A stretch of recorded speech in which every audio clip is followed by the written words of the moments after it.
সাম্প্রদায়িক সহিংসতার ঝুঁকিতে রয়েছে দেশের ২৯টি জেলা, যার মধ্যে ঢাকা, চাঁদপুর, নোয়াখালী, রংপুর ও যশোর সবচেয়ে বেশি ঝুঁকিপূর্ণ। এ তথ্য জানিয়েছে সম্প্রীতি যাত্রা নামের একটি নাগরিক সংগঠন। শনিবার ঢাকা রিপোর্টার্স ইউনিটিতে আয়োজিত সংবাদ সম্মেলনে এই তথ্য তুলে ধরা হয়।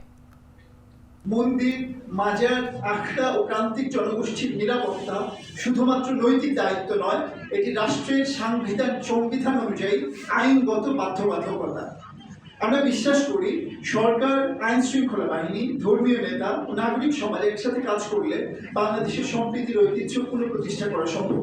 আমরা সরকারের প্রতি আহ্বান জানাই এই প্রস্তাবগুলোকে জাতীয় কর্মপরিকল্পনার অংশ হিসেবে অবিলম্বে বাস্তবায়ন করুন, যাতে ধর্মীয় ও সাংস্কৃতিক বৈচিত্র্যের প্রতি আস্থা ও নিরাপত্তা পুনঃপ্রতিষ্ঠিত হয়।